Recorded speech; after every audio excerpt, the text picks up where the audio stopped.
자, 우리 말씀 같이 살펴보도록 하겠습니다. 우리 창세기 11장 1절부터 9절까지의 말씀입니다. 창세기 11장 1절에서 9절까지의 말씀입니다. 창세기 11장 1절에서 9절까지의 말씀입니다. 자, 우리 말씀 찾으셨으면 저와 여러분 한 구절씩 교독하겠습니다. 온 땅의 언어가 하나요 말이 하나였더라.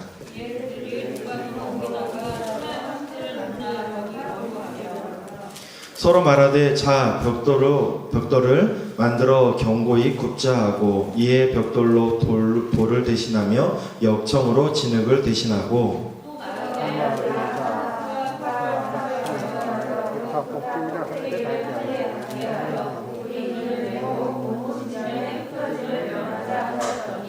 여호와께서 사람들이 건설하는 그 성읍과 탑을 보려고 내려오셨더라.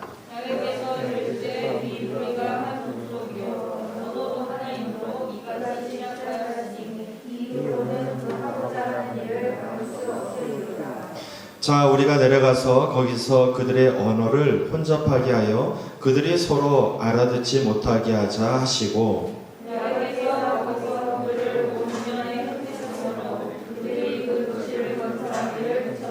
함께 하겠습니다. 그러므로 그 이름을 바벨이라 하니 이는 야훼께서 거기서 온 땅의 언어를 혼잡하게 하셨음이니라.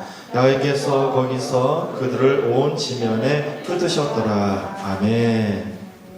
저는 오늘 본문 말씀을 근거로 해서 바벨탑을 쌓은 사람들이라는 제목으로 함께 은혜를 나누도록 하겠습니다. 제가 어렸을 때 저는 그렇게 사고를 치고 다니는 사람은 아니었습니다. 근데 우리 형은 굉장히 좀 사고를 좀 많이 치던 형이었거든요. 이 동네에서도 왜 이렇게 골목대장 같던 그런 형이었습니다. 그래서 저는 어렸을 때 기억에 친구들하고 놀았던 기억보다는 형을 졸졸졸졸 따라다니면서 놀았던 그런 기억들이 훨씬 더 많았던 것 같아요. 이 얼마나 짓궂었는지 매번 이렇게 사고를 칠 때마다 어머니한테 혼나곤 했었는데요. 우리 집에는 전용 매가 있었습니다. 많이 혼나면서 성장했던 것 같아요. 여러분 혹시 그 집에서 쓰는 빗자루 혹시 아시나요? 이 마당 쓰는 빗자루하고 또 틀려요. 이 빗자루가 마당 쓰는 거는 동그래가지고 한 요 정도 되잖아요. 그런데 그 집에서 쓰는 빗자루는 한 이만해요. 그런데 이 빗자루가 보통 우리 집에 보면 매일 청테이프가 감겨져 있었습니다. 왜 그랬냐면은 부모님께 맞아가지고 그랬어요. 이거는 좀 욱하실 때 급히 이제 찾아다가 혼날 때 그런 빗자루였고 우리 집에는 전용 매가 있었습니다. 회초리가 있었는데 어머니가 항상 그 장롱 위에다가 그걸 올려 두셨어요. 그런데 어느 날 형하고 놀다가 장롱 위에 그 매를 발견하게 되었습니다. 그래가지고 형하고 둘이서 몰래 그 매를 부질러 버리고 그걸 갖다 버렸어요. 자, 그날 밤 어떻게 됐을까요? 엄청나게 또 두드려 맞았습니다. 자, 1999년 드레스덴 투자은행이라는 곳에 분석가 앤드류 로렌스가 있습니다. 자, 이 사람은 100년 동안 이 연구한 걸 가지고 가설을 하나 내게 되었는데요. 그것을 뭐라고 이야기하냐면 마천루 지수라고 이야기를 합니다. 여러분 마천루라고 들어본 적 있어요? 마천루. 이 마천루라는 뜻은 어떤 뜻을 갖고 있냐면 하늘에 닿는 집이라는 뜻을 가지고 있습니다. 말 그대로 빌딩을 갖다가 하늘에 닿을 정도로 아주 높이 짓는 것, 이것을 가지고 마천루라고 이야기를 합니다. 자, 이 마천루, 그러니까 이 초고층 빌딩을 지으려면은 천문학적인 돈이 들어가게 됩니다. 자, 그런데 이렇게 많은 돈이 들어가다 보니까 이 경제가 돈이 많이 풀리는 호황기에 이 건설을 시작하게 되는데요. 이것이 높이 짓다 보니까 그냥 단시간에 끝나는 것이 아니에요. 아주 오랜 시간에 걸쳐가지고 이 빌딩이 세워지게 됩니다. 처음에는 경기에 호황이 있었는데 이 건축을 하면서 이 호황이 계속적으로 이루어지게 됩니다. 많은 돈이 투자가 되는 거죠. 그러다가 이 정점을 딱 찍고 나서 이 빌딩이 다 짓고 나면은 그때 가서 불황이 확 덮치게 되는데, 이 버블이 완전히 꺼지면서 장기적인 불황이 오게 된다는 것입니다. 사람들은 이 초고층을 짓고 나서 그 다음에 경제적인 불황이 오는 것을 바라보면서 마천루의 저주다라고 이야기를 하고 있어요. 자, 잠깐 살펴볼까요? 예, 우리 1930년에 클라이슬러에서 빌딩을 지었는데 그때 대공황 위기가 찾아오게 되었습니다. 1931년에는 엠파이어스 빌딩하고 이 테이트 빌딩이 지어지게 되었는데 그때 또한 대공황이 오게 되었습니다. 그리고 1973년도에 세계 무역센터와 시카고의 시어즈 타워가 세워지게 되었는데요. 그때 또한 굉장한 위기가 찾아오게 되었습니다. 1997년 말레이시아에 페트로나스 쌍둥이 타워가 세워졌을 때 아시아에 외환 위기가 오게 되었습니다. 뿐만 아니라 2010년도에는 두바이에 부르즈 할리파라는 굉장히 높은 빌딩이 세워지게 되었는데 그때 이 두바이가 완전히 부도 상태까지 이르게 되었습니다. 자, 부르즈 할리파라는 이 건물은 이 두바이 중심에 세워지게 되었어요. 높이가 얼마나 높이 지어졌냐면은 828m 정도 된다고 이야기를 합니다. 자, 그런데 앞으로 2024년도에는 부르즈 할리파보다도 훨씬 더 높은 빌딩이 세워지게 될 텐데요. 사우디아라비아에 세워진 제다 타워라는 이 빌딩이에요. 자, 이 제다 타워는 몇 미터냐면은 1000m가 넘어요. 여러분 1km를 한번 걸어 보셨어요? 굉장히 먼 거리입니다. 그것이 이 길이로 그냥 넓이로 있는 것이 아니라 위로 솟아 있다고 한번 생각을 해보세요. 자, 여기 보니까 6번째 보니까 롯데타워, 예, 롯데월드타워 많이 들어보셨죠? 여러분 잠실에 있는 롯데월드타워 한번 올라가 보셨나요? 예, 이 높이가 555m밖에 안 돼요. 자, 그런데 이번에 세워질 제다타워는 1km가 넘다라는 것입니다. 롯데월드 타워의 약 2배 정도가 되는 그렇게 높은 빌딩이 사우디아라비아에 세워지게 된다는 것입니다. 자, 여러분 사람들은 왜 초고층을 세우면 큰 불황이 온다라는 것을 이 경제적인 개념에서 그리고 또 이것을 마천루의 저주라고 이야기를 하면서 잘 알고 있으면서 왜 이렇게 높은 빌딩을 짓는 것을 열을 올리고 있는 것일까요? 그것은 바로 이 자기들의 이름을 내기 위해서 그렇게 한다라는 것입니다. 이런 높은 빌딩을 지을 수 있다, 이러한 힘을 과시하기 위해서 이렇게 초고층 높이의 빌딩을 세운다라는 것입니다. 자, 그런데 이런 모습은 어느 날 갑자기 생겨난 모습이 아니었어요. 우리 성경책을 살펴보면은 예전에도 이와 같은 모습이 있었다라는 것입니다. 자, 사람들이 온 세상에 번성하게 되었어요. 그때 성경을 보니까 죄가 가득하였더라라고 말씀을 하고 있습니다. 그때 하나님께서는 사람 지은 것을 한탄하게 되셨어요. 그래서 하나님께서는 이 땅을 심판해야겠다라고 계획을 세우셨다는 거예요. 자, 그런데 이 많은 사람들 중에 노아라는 한 사람을 하나님께서 보셨어요. 이 노아라는 사람은 어떤 사람이었냐? 바로 하나님과 동행하는 사람이었습니다. 하나님께서는 노아에게 심판의 계획을 알려주시고 그리고 나서 노아에게 방주를 짓게 합니다. 이 노아는 120년에 걸쳐서 방주를 짓게 됩니다.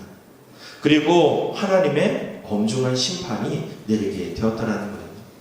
노아가 방주를 다 지었을 때 하나님께서는 노아의 가족들을 방주 안에 들어가라고 하시고 그리고 그 문을 굳게 닫아 버리셨다는 거예요. 무려 40주 40년 40일 동안 비가 내리기 시작을 하는데요. 세상에 있는 높은 산마저 다 물에 잠겼다라고 성경은 말씀하고 있습니다. 자, 그리고 나서 이 세상의 심판이 지나고 나서 물이 점점 줄어들게 되었는데요. 이 배는 다시 육지에 안착하게 되었습니다. 자, 노아가 이 방주에서 나와서 가장 먼저 했던 일 무엇이었을까요? 그것은 바로 하나님께 감사의 제사를 올려드리는 거였습니다. 자, 이 노아에게는 3명의 아들이 있었어요. 셈과 함과 야벳이라는 아들들이 있었는데 그들은 이 결혼을 해서 가정을 이루고 있었습니다. 자, 인류의 역사는 이제 다시 이 노아의 세 아들을 통해 가지고 다시 번성하게 됩니다. 성경을 보니까 이 후손들이 자라나게 되면서 점점 어디로 갔냐 하면은 동방을 향해 나아갔다라고 이야기를 하고 있어요. 여러분, 성경에서 동쪽으로 나갔다라는 뜻은 무엇을 가지고 있냐면은 이 바로 하나님과 점점 멀어지는 것을 이야기하고 있는 거예요.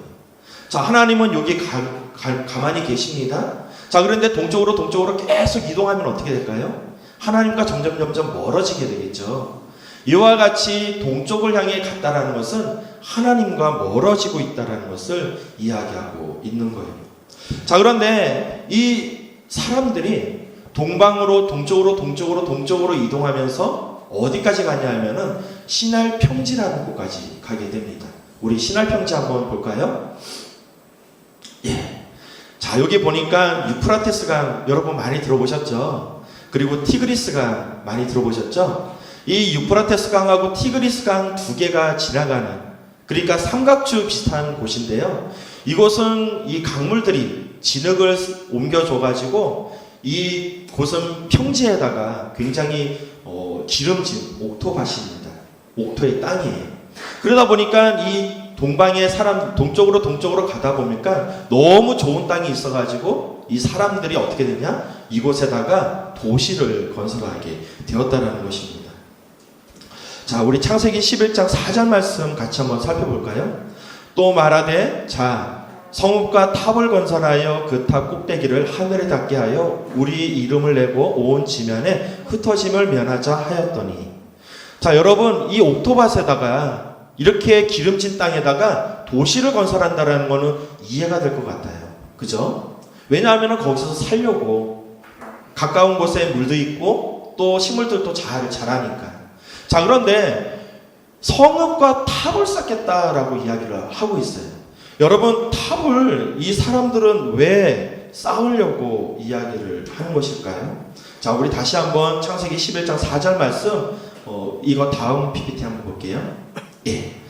자, 이 보니까 노란색에 보니까 그 탑 꼭대기를 하늘에 닿게 하기 위해서, 또 우리의 이름을 내기 위해서 온 지면에 흩어짐을 면하자라고 이야기를 하고 있습니다. 첫 번째 이유가 탑 꼭대기를 하늘에 닿게 하기 위해서라고 이야기를 하고 있어요. 여러분, 이 사람들이 지었던 이 탑의 이름이 뭔지 아시나요? 어떤 탑인지 아세요? 우리는 이것을 바벨탑이라고 이야기를 하고 있습니다. 이 바벨이라는 단어를 이 두 언어가 이야기를 하고 있어요. 그러니까 바벨로니아 사람들이 쓰는 아카디아어라고 있는데, 이 아카드어에서 이 바벨이라는 뜻은 어떤 뜻을 갖고 있냐면은 신들의 문이라는 뜻을 가지고 있어요. 그리고 히브리 사람들은 이 바벨이라는 단어를 어떻게 쓰고 있냐면은 혼돈이라고 이야기를 하고 있습니다. 자, 여러분, 바벨 탑을 하늘에 닿게끔 쌓겠다라는 것은 무엇이냐면은 신들이 살고 있는 그 문까지 탑을 세우겠다라고 이야기를 하는 것입니다. 더 이상 신들의 지배를 받지 않고 우리 스스로의 힘으로 살아보겠다라고 이야기를 하고 있는 거예요. 자, 두 번째, 우리의 이름을 내자라고 이야기를 하는데요.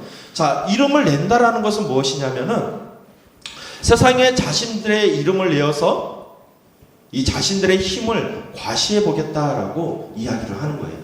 자, 아까 전에 목사님이 마천루에 대해서 이야기를 했잖아요. 자, 이 사람들이 탑을 왜 쌓는 걸까요? 이것은 자기의 이름을 내기 위해서, 자신의 힘을 과시하기 위해서 탑을 쌓는다라는 것입니다. 자, 마지막 세 번째로 보니까 흩어짐을 면하자라고 이야기를 했다라는 거예요. 하나님께서는 이 세상을 창조하시고 나서 사람들에게 뭐라고 이야기를 하셨냐면은 너희는 생육하고 번성하여 땅에 충만하라 라고 말씀을 하셨습니다. 자, 그리고 하나님께서는 노아에게 이 세상을 대홍수로 심판하신 다음에 노아가 제사를 지낼 때 노아에게 또 한 번의 말씀을 주십니다. 창세기 9장 7절 말씀입니다. 너희는 생육하고 번성하며 땅에 가득하여 그 중에서 번성하라 하셨더라. 자, 여기에서 이 땅에 충만하고 번성하라라고 이야기하는 것은 한 곳에 모여 살라고 이야기하는 것이 아니라 흩어져서 번성하라라고 말씀을 주시는 것입니다. 자, 그런데 지금 이 노아의 후손들은 어떻게 했느냐? 흩어져서 충만해지려고 했던 것이 아니라 한 곳에 모여서 힘을 가지게 되었다라는 거예요. 한 곳에 모여서 힘을 가지고 나서 무엇을 했느냐? 바로 하나님을 대적하고 하나님께서 말씀하신 명령을 거부하는 것을 바라볼 수 있습니다. 노아는 자손들에게 이야기를 했을 것 같아요. 야, 하나님께서 이 세상에 죄악이 이렇게 가득했을 때 하나님께서 심판을 내리셨어. 그러니까 너희는 온전히 하나님을 잘 섬기며 살아가야 돼. 이러한 이야기를 했을 것 같습니다. 자, 그런데 이들은 한 곳에 모여서 무엇을 했느냐? 하나님 말씀대로 순종하며 살아갔던 것이 아니라 자신들의 힘을 가지고 나서 하나님의 지배에서 벗어나기 위해서, 자기 이름을 높이기 위해서, 그리고 하나님의 말씀에 불순종하는 것을 바라볼 수 있습니다. 자, 그들은 자신이 가지고 있는 최첨단 과학기술을 이용해서 이 하나님을 대적하고 있어요. 우리 창세기 11장 3절 말씀입니다. 서로 말하되 자, 벽돌을 만들어 견고히 굽자 하고 이에 벽돌로 돌을 대신하여 역청으로 진흙을 대신하고 라고 되어 있습니다. 여러분, 이전까지는 그냥 돌을 가지고 와가지고 탑을 쌓았습니다. 그런데 오늘 모습을 보니까 벽돌을 구웠다라고 이야기를 하고 있어요. 자, 이 이야기는 뭐냐면은 흙으로, 진흙으로 벽돌을 만들어서 자기가 원하는 만큼 그 사이즈로 만들어서 차곡차곡 쌓는 것을 이야기하는 거예요. 자, 그리고 나서 역청으로 진흙을 대신하고라고 되어 있는데요. 이 역청이라는 것은 무엇이냐면은 여러분 아스팔트 깔 때 한번 보셨나요? 왜 아스팔트 깔 때 보면은 그 냄새나는 검은색 그 타르 있잖아요. 이걸 가지고 역청이라고 이야기를 하는데 그것을 이 벽돌 사이에 발랐다라고 말씀하고 있는 거예요. 그 사람들은 왜 벽돌 사이에다가 이 역청을 발랐을까요? 그것은 바로 방수 효과가 있기 때문이에요. 여러분, 비가 오면 아스팔트로 해서 그 속으로 물이 스며들 수 있을까요? 스며들 수가 없어요. 그냥 흘러가는 거예요. 왜냐하면은 이 역청, 아스팔트가 방수 효과를 지니고 있기 때문입니다. 자, 여러분, 지금 이 노아의 후손들은 하나님의 심판에 대해서 철저하게 지금 준비하고 있는 거예요. 하나님께서 이전에 뭘로 심판하셨어요? 예, 물로 심판하셨잖아요. 그러니까 탑을 꼭대기까지 세워가지고 어떤 홍수가 나더라도 우리는 이 안에 들어가 있으면 안전할 거야. 지금 이 이야기를 하고 있다는 것입니다. 사랑하는 고등부 여러분, 우리 노아의 후손들이 이 탑을 높이 쌓은 거 과연 성공할 수 있었을까요? 자, 이 탑을 높이 쌓으며 나갔을 때 하나님께서는 그 모습을 바라보셨습니다. 그리고 직접 내려오셔서 이 탑을 쌓는 이 노아의 후손들을 바라보게 되었습니다. 자, 우리 창세기 11장 6절 말씀 같이 한번 살펴볼게요. 야훼께서 이르시되 이 무리가 한 족속이여 언어도 하나이므로 이같이 시작하였으니 이후로는 그 하고자 하는 일을 막을 수 없으리로다. 자, 하나님께서 바벨탑을 쌓고 있는 이 사람들을 바라보면서 그 이후로는 그들이 하고자 하는 일을 막을 수 없겠다라고 말씀을 하셨어요. 자, 이 말씀은 어떤 말씀일까요? 이제는 하나님의 힘으로 이 사람들을 어떻게 돌이킬 수 없겠다. 내 힘으로는 능력으로 안 되겠다라고 말씀하시는 것일까요? 그렇지 않다라는 거예요. 하나님께서는 노아에게 약속을 주셨는데요. 그 약속은 무엇이냐면은 다시는 물로 심판하지 않겠다라고 약속을 주셨다라는 거예요. 하나님께서는 더 이상 이 탑 짓는 모습을 바라보면서 심판하지 않으면 못 견디겠다라고 말씀을 주시는 것입니다. 그렇기 때문에 하나님께서는 심판하시기 이전에 이 노아의 후손들에게 은혜를 주세요. 그 은혜가 무엇이었냐? 바로 언어를 혼잡하게 하는 거였습니다. 그들이 이제는 탑을 쌓으려고 하는데 소통이 되지가 않아요. 그래서 결국 어떻게 됐느냐? 탑 쌓는 것을 멈추고 온 지면에 흩어지며 살게 되었습니다. 자, 사랑하는 고등부 여러분, 참 사람들은 어리석은 것 같아요. 어머니가 때리는 회초리, 그 회초리를 부러뜨리고 그리고 몰래 갖다 버린다고 해가지고 어머니가 혼내는 그 훈계 회초리를 피할 수 있을까요? 그렇지 못한다라는 것입니다. 오늘 노아의 후손들은 하나님께서 왜 이 세상을 심판하셨는지 그것에 대해 생각하지 않았어요. 단지 심판하시는 하나님을 바라보면서 그것을 어떻게 하면 피할 수 있을까? 거기에 집중을 하게 되었다는 것입니다. 여러분, 부모님이 자녀들을 때리는 이유가 무엇일까요? 잘 되라고 때리는 것이겠죠. 그리고 원인이 있기 때문에 때리는 것입니다. 그런데 그 원인을 바라보지 않고 그냥 단지 혼내는 회초리에 집중한다면 오늘 이 노아의 후손들과 같은 똑같은 오류를 범하고 말 것 같습니다. 노아의 후손들은 이렇게 이야기를 했습니다. 여러분, 우리도 언젠가는 하나님의 심판을 받게 될 것입니다. 자, 그러니 우리는 하나님의 심판을 대비해야 합니다.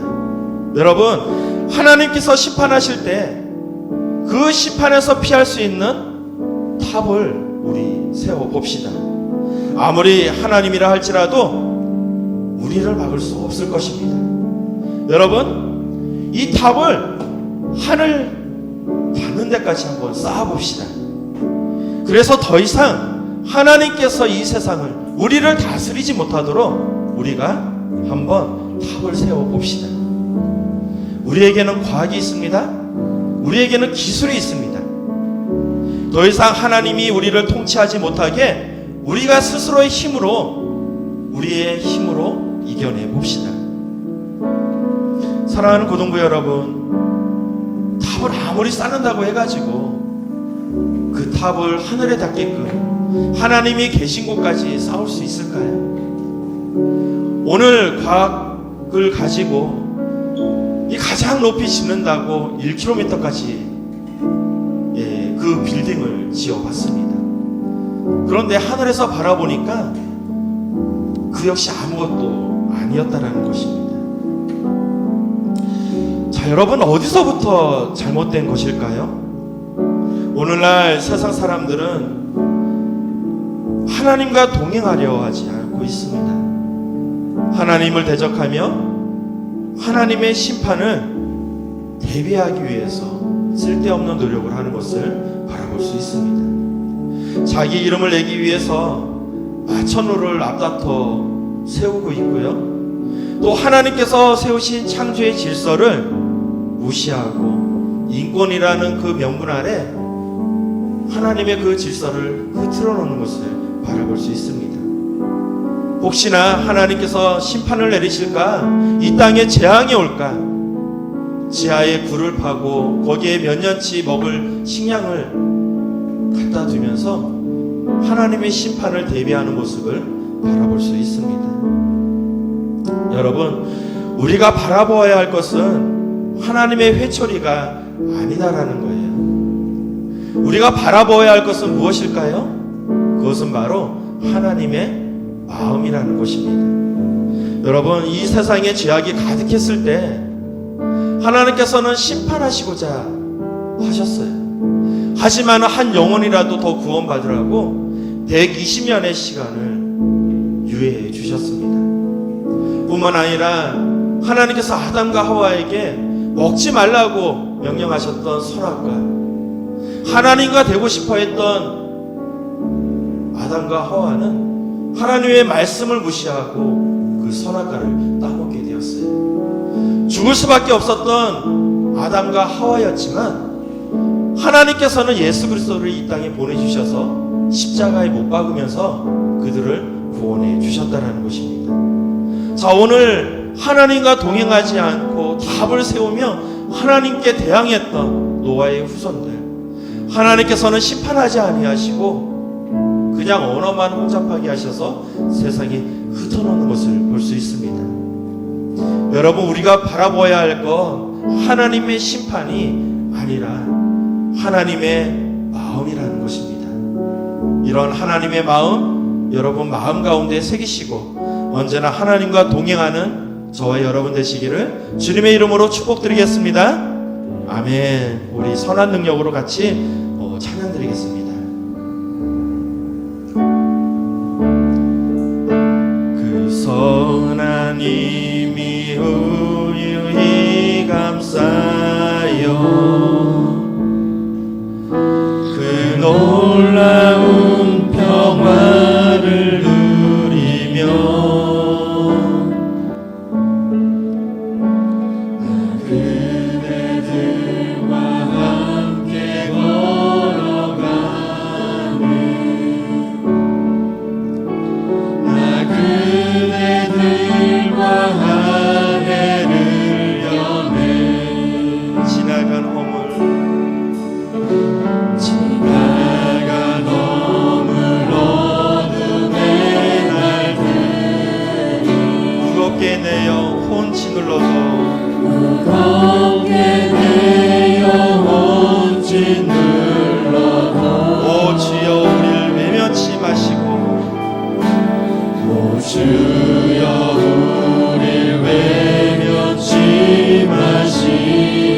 약속의 구원을 이루소서.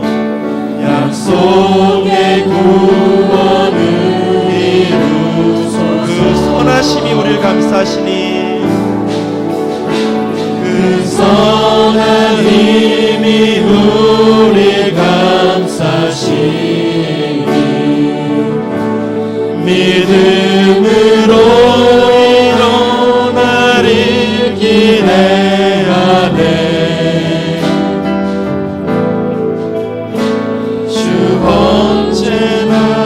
우리와 함께 계셔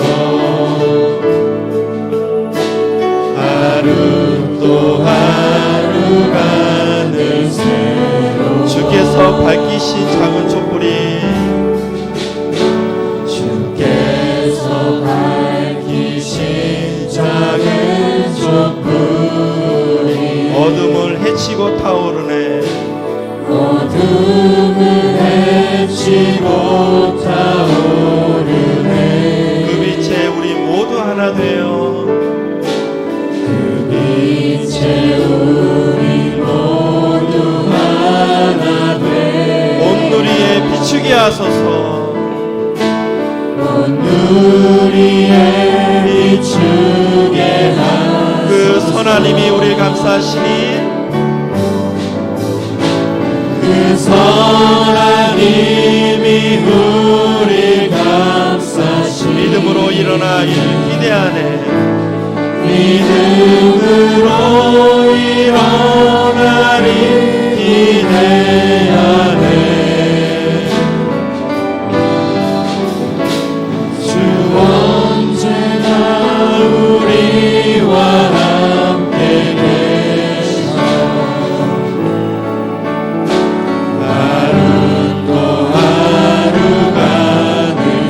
고요함이 길이 번져갈 때 고요함이 깊이 번져갈 때 저 가슴 벅찬 노래 들리니 저 가슴 벅찬 노래 들리네. 다시 하나 되어 다시 하나가 되게 이끄소서. 당신의 빛이 빛나는 이 밤 사랑과 은혜가 충만하시고 하신 아버지 하나님 너무나도 감사드립니다. 아버지 하나님 주님의 전에 나와 예배드리는 것이 하나님의 은혜인 줄 믿습니다. 주의 전에 나와 하나님을 찬양하니 너무나도 감사드립니다. 아버지 하나님 우리가 드리는 예배를 기억하여 주시고 우리가 드리는 찬양을 기억하여 주시옵소서. 아버지 하나님께서 기뻐 함양하여 주시옵소서. 우리 고등부가 믿음으로 더욱더 하나 되기를 원합니다. 아버지 하나님, 너희는 세상에 나아가 빛과 소금이 되라고 말씀하셨습니다. 그 언약의 말씀처럼 우리가 이 세상 밖으로 나아가 아버지 하나님 빛과 소금으로서의 귀한 사명을 감당하는 우리 한 사람 한 사람 될 수 있도록 인도하여 주시고, 우리의 헌신을 통하여, 우리의 노력을 통하여, 우리의 섬김을 통하여 아버지 하나님 이 나라가 변화될 수 있도록 하나님께서 복을 내려 주시옵소서. 한 번뿐인 인생입니다. 아버지 하나님, 그저 그러한 삶을 살아갈 것이 아니라 하나님께 온전히 쓰임받는 삶을 살아가기를 원합니다. 아버지 하나님, 이 같은 쓰임에 우리를 사용하여 주시옵고 매일같이 하나님 영광을 위해 나아가는 우리 한 사람 한 사람 될 수 있도록 축복도 하여 주시옵소서. 오늘도 아버지 하나님 열심히 대학 입시를 위해 기도하고 또 공부하고 있는 우리 수험생들이 있습니다. 아버지 하나님, 우리 수험생들에게 꿈과 비전을 더하여 주시고, 아버지 무엇을 위해 삶을 살아갈 것인가 그것을 바라보며 아버지 공부하며 나갈 수 있도록 인도하여 주시옵소서. 매 순간순간마다 하나님께서 지혜를 더하여 주시고 지식을 더하여 주시고, 그런 말미암아 아버지 하나님의 꿈을 쫓아 꿈을 이뤄나가는 우리 귀한 수험생들 될 수 있도록 은혜를 더하여 주시옵소서. 이 모든 기도 우리 구주 예수 그리스도의 이름으로 기도리옵나이다.